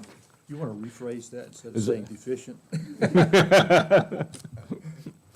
are there any other areas that you're aware of we need to address so that I can get a cleaner draft out to everybody to look at? No, I think the only one that is turned strange now with 7 members is calling 2/3 vote. I think we can leave it. I think it's just a deliberate choice by us to say whatever it is. And maybe it's at least 2/3, just to make it cleaner, because it's going to be, you know. Oh, good. I'm glad you asked 5 that question, because I just arbitrarily moved it from 9 to 7. Do we still want it to be authorized to have 9? We just choose to have 7? To me, I think that's a board decision, not a county attorney decision, but. It just, it presently just says up to 9, doesn't it? Yes. Okay.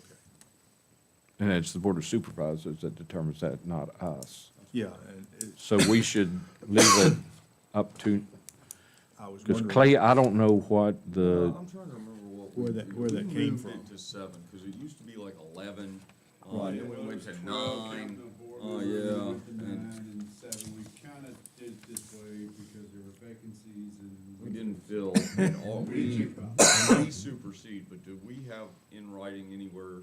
Where we Jonathan, dropped it. that it's 7? I thought we did. We got discussion, let me see if there was board action, sir, Cool. but I know there was discussion. There was a. could you point me to actually, where I at- could, At the so I meeting, can make this consistent? there was a motion, it was adopted, Yeah, I think that's right. so that's, That's, yeah. I agree with that. I think the question will be for the planning commission is, do you all want to change it and go be, can I get, be the same as before, just recommend it, and you don't have to, Dave. Well, I mean, that's, It's just what it is. Yeah. but- Yeah. easy enough to Done on just 9. mark through 9 and make it 7. Okay, I'll wait to hear from Jonathan, see if there was a specific action taken by the Board of Supervisors.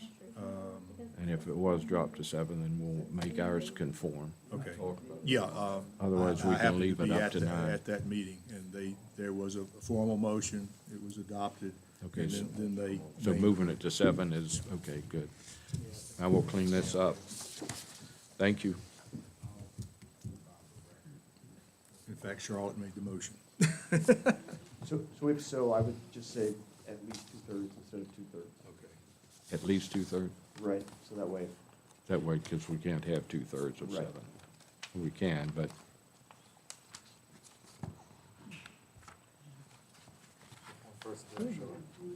Yeah. where was that? I think there was certain. That's how we get the tie. I think there were certain things in there, some of it's majority, but there were certain things that required a supermajority. Yeah.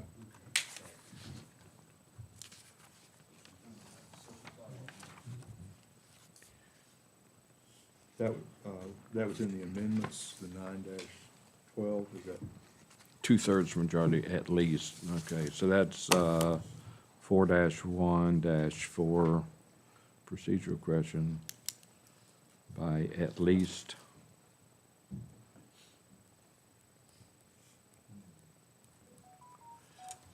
And I'll do a search for 2/3 where else it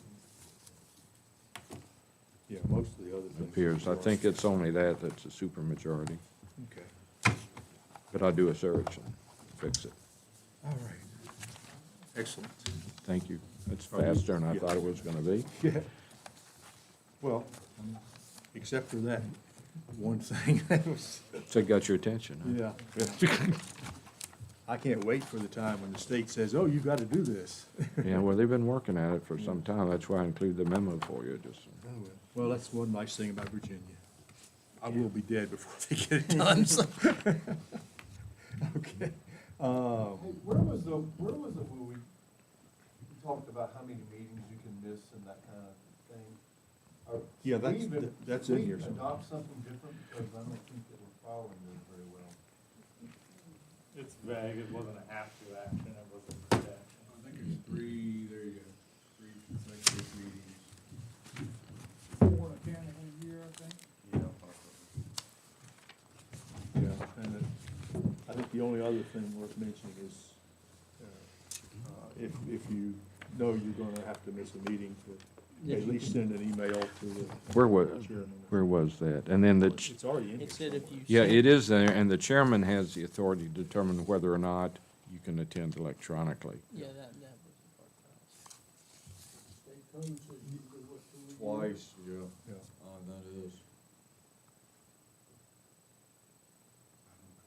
Is that, Which exists, the currently bylaws, we have it in the board of supervisors. yeah, it's in here somewhere. And we actually do a motion script where we say, whichever board member, this is their first meeting business, or the second of the allowed electronic participation.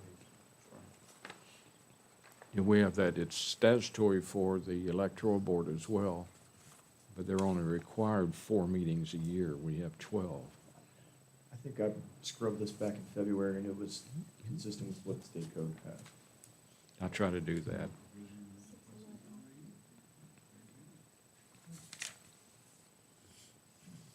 Okay. Any other, before we move on to Tracy's next thing?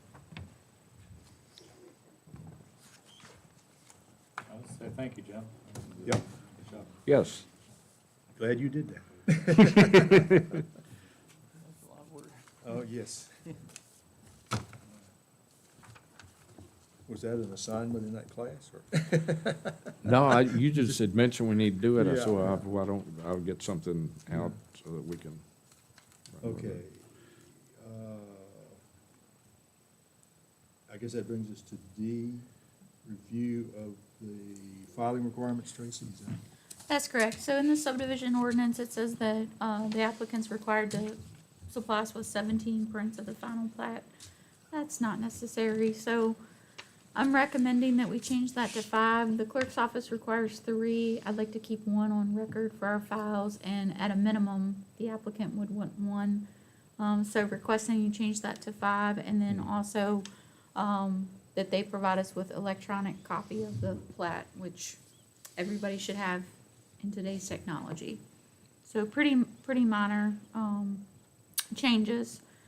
One thing that kind of goes along with this, I just like to bring up to your attention, something here that I kind of have had a hard time wrapping my head around is we don't, in Madison, we don't apparently require deeds with plats when they're recorded. And most localities do.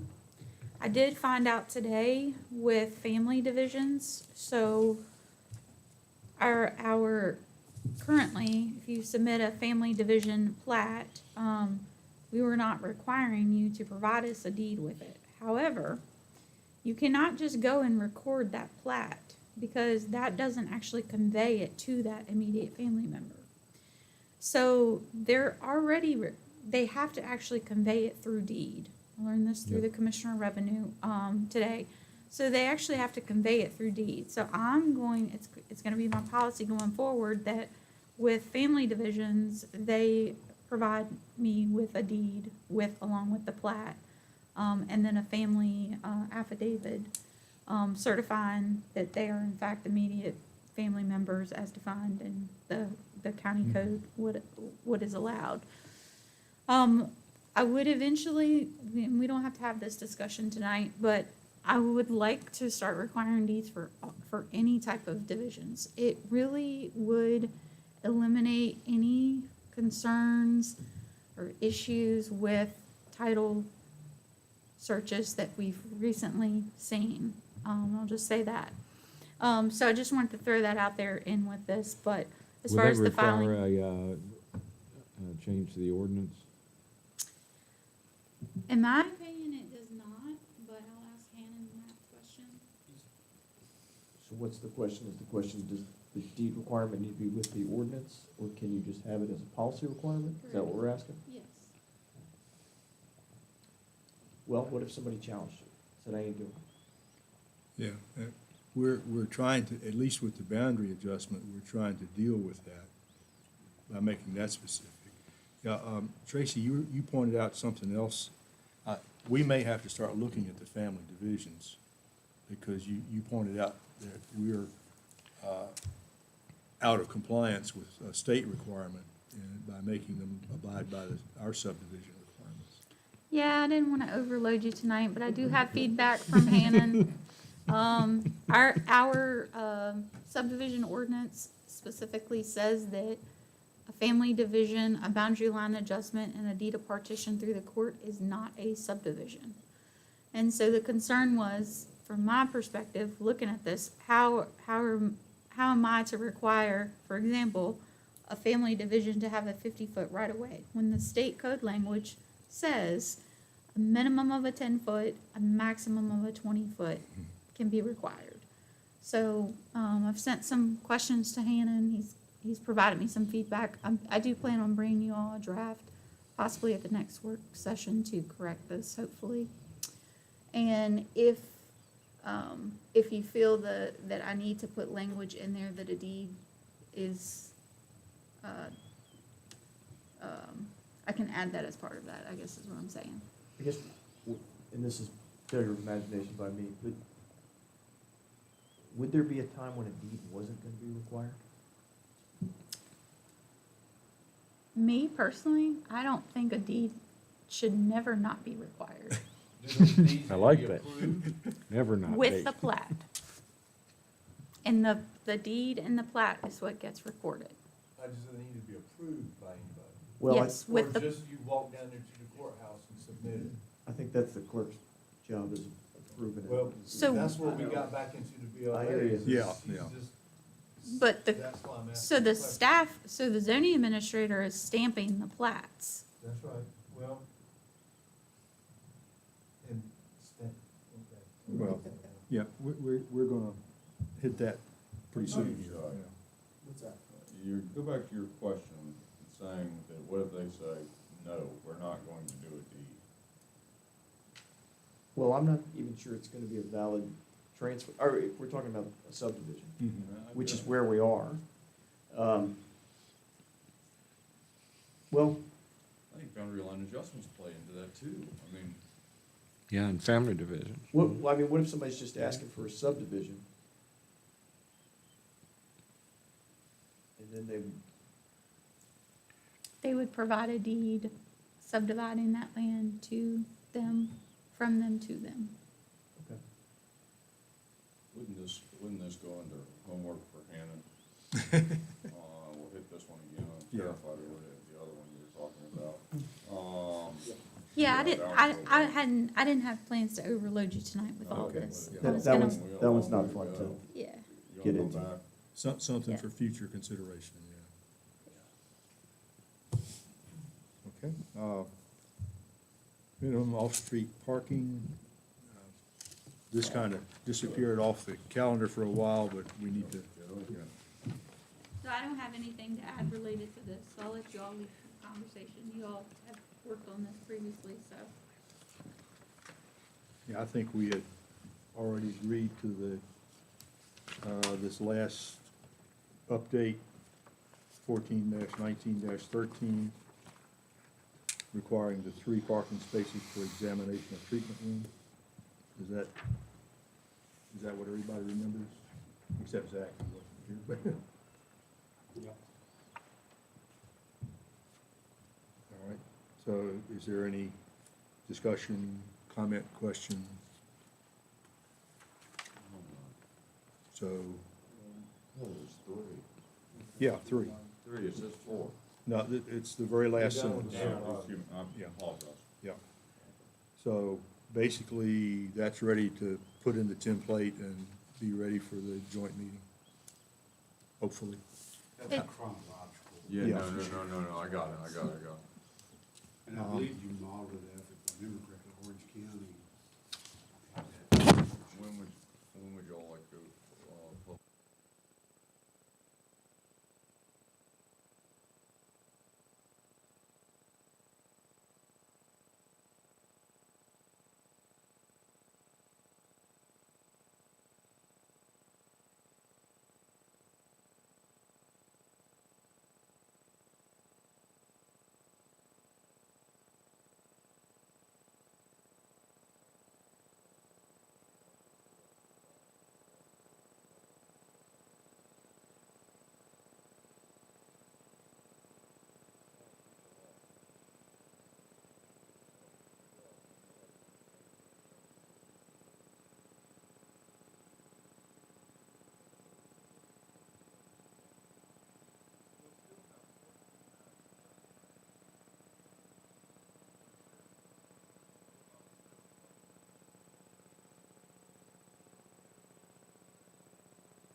taken a survey of what some other places were doing, and this seemed to sort of land consistent with what other folks had done.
I thought the 4 was going to go in there. Not the number, but the word.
definition, referencing the inoperable vehicles, and then, so if you don't mind, we'll just go ahead and jump down to inoperable vehicles.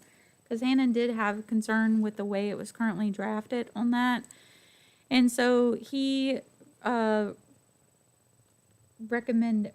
I guess there's two options. You can either stick to all three of those things that state code lists, or you can choose one of those, correct, or two.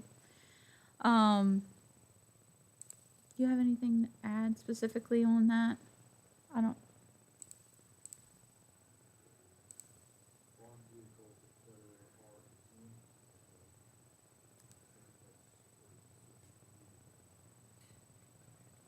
And then, of course, the rearranging of the vehicles, Hannon had brought that up as well. We included that. I've got a comment about, up there back at the very first of this, where it says, it's basically in the first sentence, and it's talking about, inoperative motor vehicles of any kind that are incapable of being operated, in which it would not be economically practical to make operable. Now, who's gonna determine if it's economically practical to make operable? It's a great question. I mean, But it's, somebody, if we're gonna put it in there, somebody's gonna have to say, I'm the one that says, somebody's got to be able to determine that. right. If it's economically, because if these vehicles are out there, the homeowner who says, well, I think it's economically practical for me to make this operative again. Especially if it's not a collectible car, they Yeah. it's worth $400. I'm willing to put 10,000 in to make it look like Harry's car. Oh, listen, I love the show Rust to Riches. I mean, they'll take something with a tree growing in it and turn it into something they can make money off of. But if you look at up here, Yep. correct. Question for Hannah. Sure. So what if a guy has a junkyard now and he's grandfathered in? He's been there so many years, is there such a thing as a grandfather? Can he be grandfathered in? Yes. You can. When is that?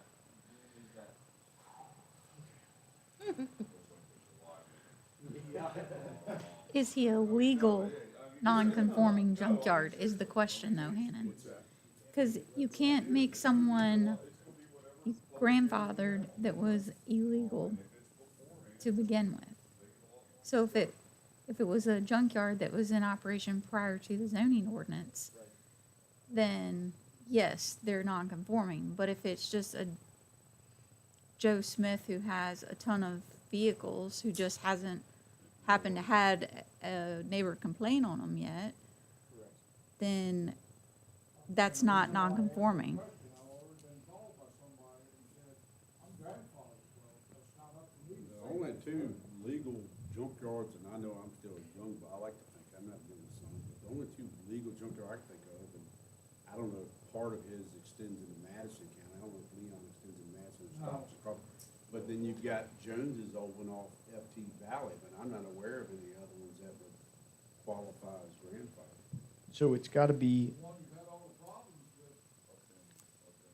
I've been Oh, raised, Barry, whatever? Yeah. I'm a wolf family. I think it's got to be a non-conforming use.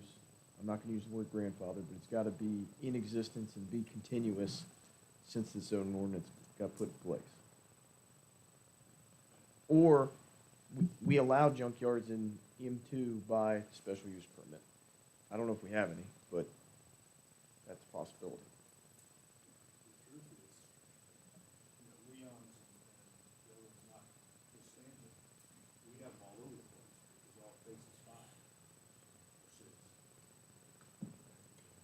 I can probably find a baby that's got 6 cars in it. I can find a lot of them, a lot more than 5. Yep.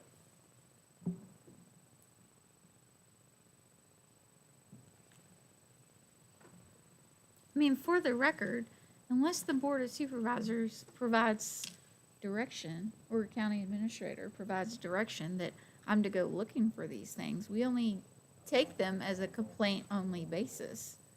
I mean, we don't go, right? Yeah, That's, We're we reactive. follow up any zoning complaint, you treat it the same, you go follow up. I mean, And we don't here's the go thing, looking we for don't them. know it's grandfathered, we were gonna send the citation.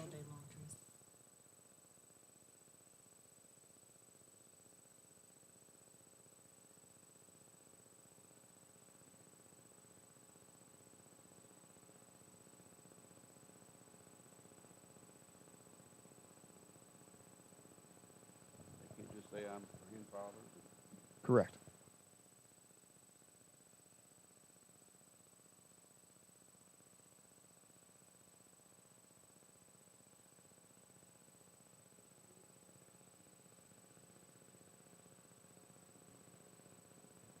It's probably somewhere around 1970, right?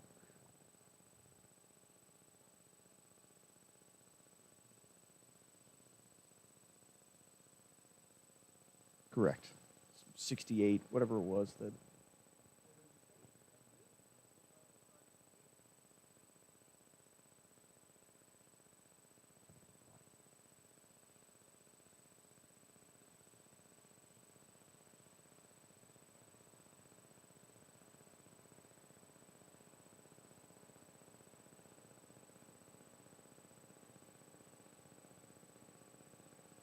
Correct. I think the new part might be the screening and shielding part of this.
Right. Well, I mean, I guess the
Yeah, I mean, the only other thing you could add is just, to me, an even worse nightmare where you started going into, you authorized going onto people's properties and hauling stuff off and bidding in an auction, and it just seems like talk about a can of worms.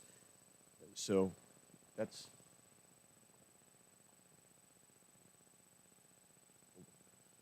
an option. I'm not recommending it, but.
You're just simply adjusting the lot lines. That does not change the number of lots. When you're vacating the lot line, that actually does change the number of lots.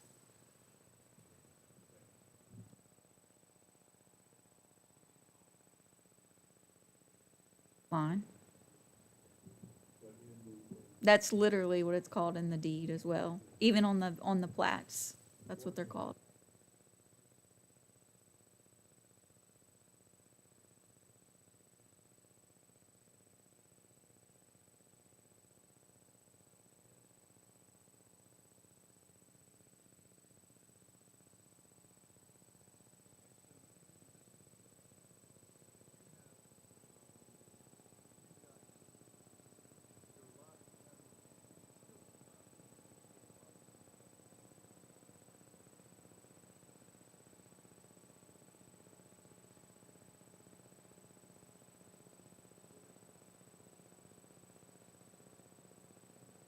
While you're thinking, can I give you an example of why it's important when it comes to zoning?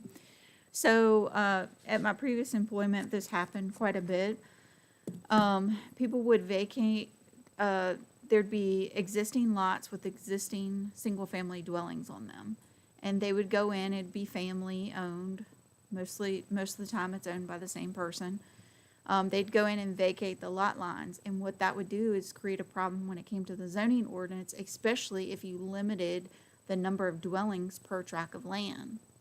And so, for years, we were requiring vacation of lot lines to be signed off by the zoning administrator. We were challenged because our ordinance actually did not say that they were required to do that. They've since changed, and that's why it's important, because you could essentially create a non-conforming situation where you have multiple dwellings that was not originally allowed on the lot or permitted on the lot. Does that make sense? How about if you just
Not by us.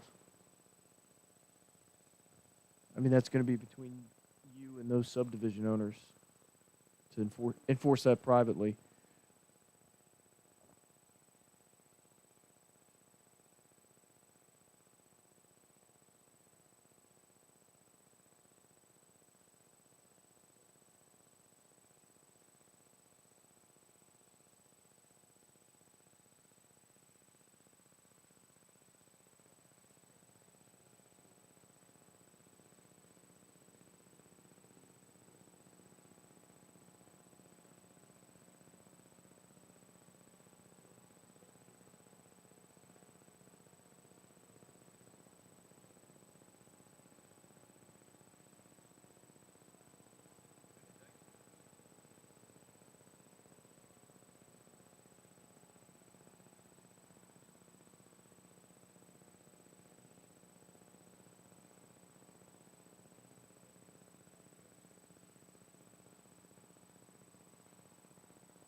I think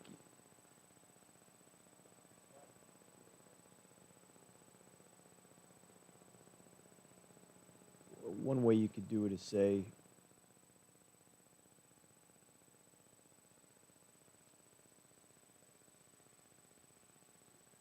you could say, you know, by recorded boundary line adjustment deed or similar instrument. And then you could get out the part about the other recorded deed. I mean, I think the main thing is that you all want the plat. And then I think the question is do you want to have the deed recorded as well? Which may go back to Tracy's question before. How they do it isn't as important, but a recorded boundary line adjustment deed might be the way to do it, but that doesn't mean that we have to say that's the only way to do it.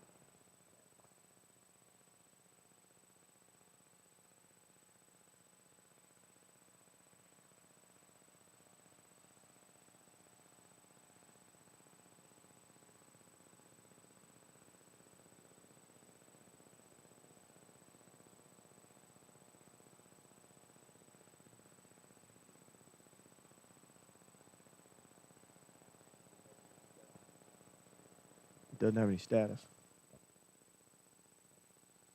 I suppose it could have a status between being approved and before it gets to be recorded, if the 6 months or whatever the grace period is.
And I think it makes it easier for future owners.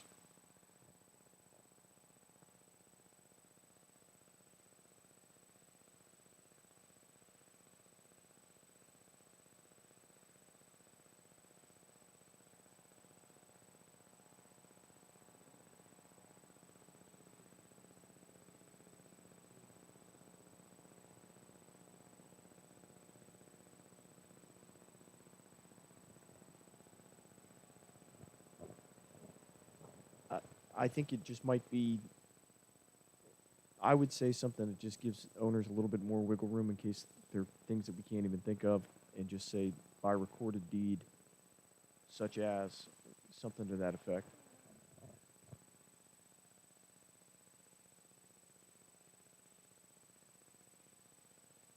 Yes, I mean, we could cut it, the wording down if we wanted to, by saying recorded deed such as boundary line adjustment deed or similar instrument, but I'm not sure how much we're helping ourselves there.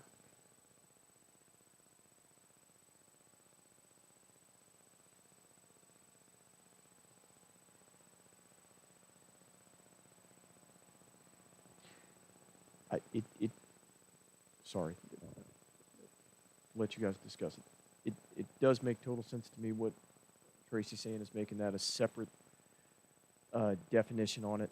I think the other thing when we talk about that definition is that also probably want to record a deed and some version of making sure the ownership of that parcel matters, right, of those two parcels. If I've got Hannon Wright Property LLC and then I've got one that I'm owning individually and I want to vacate that line, it's got to be super clear of who the owner's going to be, what the tax map parcel is now from going 2 to 1. So I think those are things that need to be considered when putting in this new definition for vacating a lot line.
guess the other question too is why you put it in here is whether or not you want some control over how they do it.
Well, what about that situation when you got two different owners?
Let's make it hypothetical.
Yeah, there's one in 2271, but it's after a subdivision's already been approved.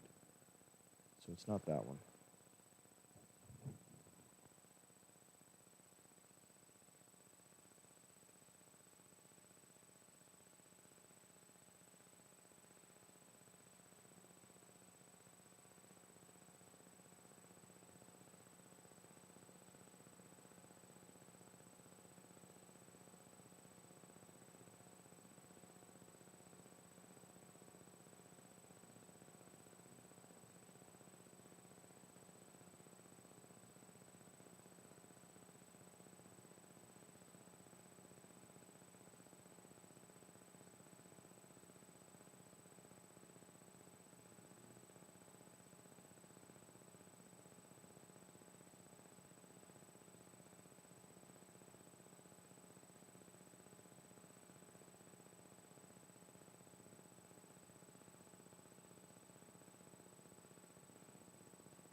So moved.